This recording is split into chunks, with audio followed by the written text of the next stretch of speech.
Welcome to the Fear and Greed Afternoon Report for Wednesday, the 5th of April 2023. I'm Sean Aylmer. Every afternoon, we've got the 5 stories that happened today that you need to know about. Story number 1, it was D-Day, Donald Trump Day.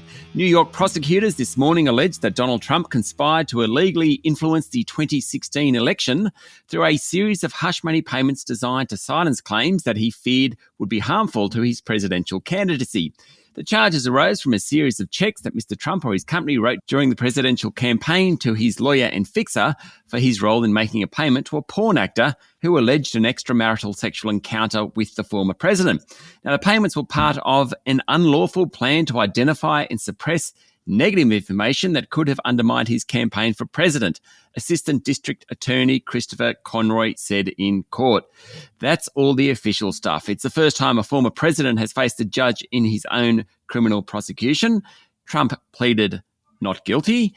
Outside, protesters for and against the former president faced off, but there really was no violence. Now, the former president said very little in New York, unusual for Trump, and in fact was warned by the judge to refrain from rhetoric that could inflame or cause civil unrest. That was in New York. Back home in Florida, he let fire. He called the justice system lawless and Manhattan District Attorney Alvin Bragg a criminal. He had a go at what he calls the stolen election, Hillary Clinton, the Bidens, the judge involved in the case, as well as that judge's wife and daughter.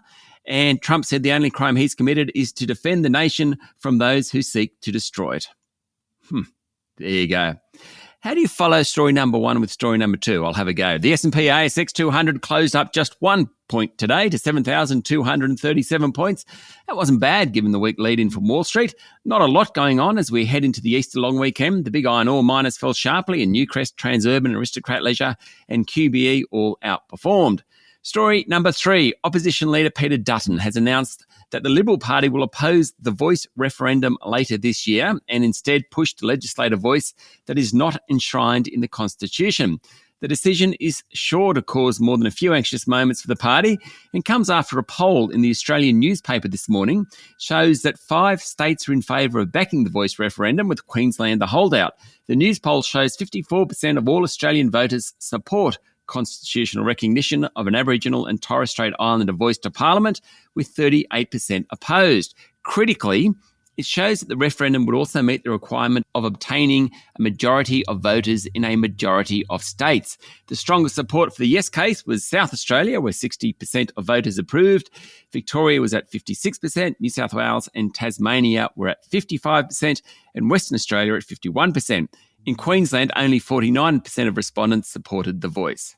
Story number 4, receivers have been appointed to take control of the Australian operations of ASX-listed BWX the day after the beauty and skincare group called in FTI Consulting as voluntary administrators.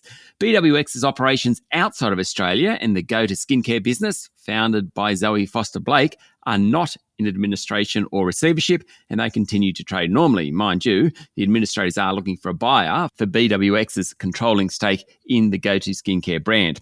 Now, according to the Financial Review, the receivers have assumed day-to-day control of the Australian operations, which owns brands like Sukin, Mineral Fusion and Andalou Naturals, as well as the e-commerce platforms Flora and Fauna and Nourished Life. BWX said customer destocking and inventory and working capital issues led the directors to call in the administrators. And finally, story number 5, more and more Australians are heading back to the mall, with Westfield shopping centre owner Scentre Group saying customer visitations are up 16% in the first 3 months of the year. That's 125 million visits to a Westfield store. Scentre Group held its AGM today and reported a strong operating performance in the early part of the year. Sales for January and February are 17% higher than a year ago and 10% better than pre-pandemic 2019. It was the last meeting for outgoing chair Brian Schwartz. We wish him well.